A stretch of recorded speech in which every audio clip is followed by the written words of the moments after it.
लातूर जिल्हा हा प्रामुख्याने सोयाबीन आणि ऊस उत्पादक शेतकऱ्यांचा जिल्हा आहे। मात्र पावसामुळे शेतकऱ्यांच्या हातामध्ये हे पीक पडेल की नाही अशा प्रकारची परिस्थिती झालेली आहे। आपण पाहू शकतो अशा पद्धतीने ऊसामध्ये क्षमतेपेक्षा पावसाचं पाणी साचलेलं आहे आणि त्यामुळे मुळासकट ऊस जो आहे तो उखडून जमिनीवर पडायला लागलेला आहे। आणि सोयाबीनची जर स्थिती आपण लक्षात घेतली तर सोयाबीनच्या पिकांमध्ये देखील पाणीच पाणी झालेलं आहे। क्षमतेपेक्षा जास्त पाऊस झालेला आहे आणि त्यामुळे कुठेतरी कीड आणि अळीचा प्रादुर्भाव जो आहे तो सोयाबीनवर पाहायला मिळतो आणि सोयाबीन कुरतडून अळी आणि किडींनी टाकलेला आहे आणि त्यामुळे शेतकऱ्यांच्या पदरात काही पडेल अशा प्रकारचं चित्र सध्या तरी नाही आहे। गेल्या 24 तासामध्ये जर आपण लक्षात घेतलं तर 70 मिलीमीटर पाऊस जो आहे तो लातूर जिल्ह्यामध्ये झालेला आहे। सर्वात जास्त पाऊस लातूर जिल्ह्यातल्या अहमदपूर, चाकूर, शिरांतपाळ आणि देवणीमध्ये झालेला आहे। काही शेतकरी आपल्यासोबत आहेत, त्यांच्याकडनं जाणून घेणार आहोत। मला सांगा काय परिस्थिती झाली आहे पावसामुळे काय भरपूर ऊसामध्ये बघा ना समोर किती पाणी। सोयाबीनची सुद्धा पार आडवे पडलेत, ऊस तर किलर आडवे पडलेत। आता इथं जरा ऊस बारीक असल्यामुळे थोडा आडवा पडलेला नाही तर धुण्याचं पाणी आहे मध्ये। अजून आता 24 तासामध्ये धुण्याची अतिवृष्टी झालेली आहे। 8 दिवस झाले तर पाऊस चालूच आहे।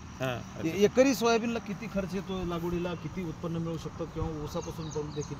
सोयाबीनला एकरी कमीत कमी जर खर्च केला तर 18 ते 20 हजार रुपये खर्च येतो आणि त्याचं उत्पन्नाचा विचार जर केला तर 30 ते 35 हजार रुपये उत्पन्न मिळतं। पण आज अशी परिस्थिती झालेली आहे सोयाबीनची की ते 10 ते 15 हजारसुद्धा मिळण्याची शक्यता नाही आहे। आणि ऊसाची परिस्थिती अशी झाली आहे, अतिवृष्टीमुळे पाणी साचलं आहे त्याच्यामध्ये, त्याला मुळी मुळी फुटल्यामुळे ऊस आडवा पडला आहे आणि ऊस आडवा पडला असल्यामुळे त्या ऊसाचं म्हणजे 50%पेक्षा जास्त 70%पर्यंत ऊसाचं नुकसान झालेलं आहे। आणि मागील 8 दिवसापासून लातूर जिल्ह्यामध्ये भरपूर पाऊस आहे। यामध्ये सरासरी 70 ते 98 मिलीमीटरपर्यंत हे लातूर जिल्ह्यामध्ये अतिवृष्टी झालेली आहे या 24 तासामध्ये।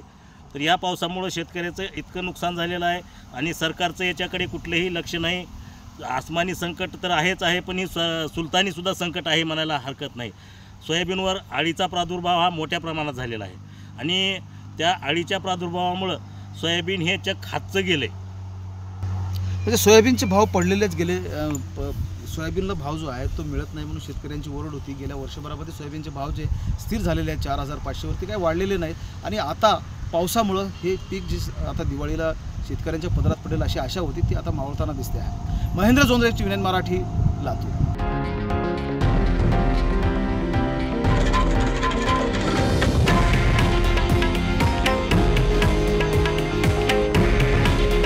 हे आहे देशातील नंबर 1 न्यूज नेटवर्क आणि आपण पाहत आहात TV9 मराठी।